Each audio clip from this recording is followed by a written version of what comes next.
Kapolda Bali Irjen Pol Petrus Ergulusi menjamin perekrutan calon anggota Polri sangat transparan.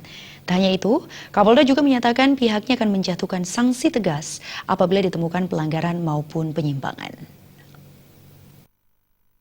Penegasan tersebut disampaikan Kapolda Bali Irjen Polisi Petrus Ergulusi seusai pembacaan dan penandatanganan Fakta Integritas Panitia Pengawas Eksternal, Orang Tua, Wali, dan Peserta Penerimaan Anggota Polri tahun anggaran 2017, Panitia Daerah Bali di Gor Lila Buana, Denpasar. Sanksi tegas yang dimaksud meliputi pidana, hukuman disiplin, dan kode etik. Kapolda Bali meyakini dengan sistem transparan dan terkontrol seperti ini sangat kecil peluang terjadi kecurangan dan pelanggaran. Terlebih pihaknya juga telah menyiapkan tim khusus yang mengawasi pengawas maupun panitia. Tim tersebut tidak masuk struktur dan langsung berada di bawah Kapolda. Pidana kalau dia melakukan, kedua kena hukuman disiplin, kemudian kode etik. Tapi saya rasa kalau kita laksanakan dengan sistem yang terkontrol seperti ini, yang sudah disiapkan, kecil kemungkinan ada penyimpangan. Kalaupun itu ada, saya juga menyiapkan ada tim khusus untuk mengawasi pengawas yang tanpa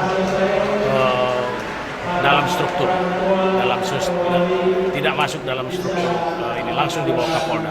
Amat sangat transparan, bukan hanya jaminan saya pertaruhkan. Kalau ada tumpul atau muncul, silakan laporkan langsung ke saya.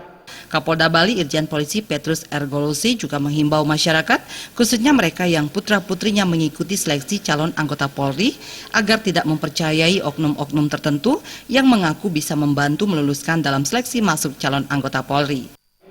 Dan ini mudah-mudahan menjadi role model ke depan, sehingga kita bisa mencari putra-putri terbaik, terutama putra-putri lokal boy atau lokal girl yang kaitan ini untuk menjadi putra.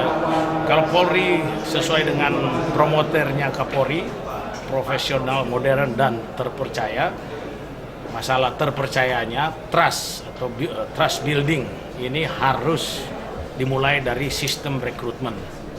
Kalau dari sistem rekrutmen yang dihasilkan itu atau yang dicari atau yang didapatin itu banyak sudah terlibat KKN, maka nantinya apabila dia menjadi angkatan Polri itu tidak bisa menimbulkan trust building kepada masyarakat. Nah, ini saya akan coba, dan saya yakin di Bali ini ya, karena ketekunan beragama orang Bali akan bisa melakukan atau melaksanakan. Himbauan kepada masyarakat Bali untuk anak-anaknya biarlah bersaing dengan sehat. Orang tuanya jangan macam-macam. Karena kalau kedengaran oleh Kapolda pasti tidak lulus. Berdasarkan dari data yang diperoleh dari Humas Polda Bali, jumlah total calon anggota Polri yang terverifikasi Panitia Daerah Bali mencapai 2.361 orang, yang terdiri atas 175 orang Akpol, 1.926 orang Brigadir Umum, 137 orang Brigadir Teknologi Informasi, dan 123 orang Tamtama. Supiatna, Bali TV.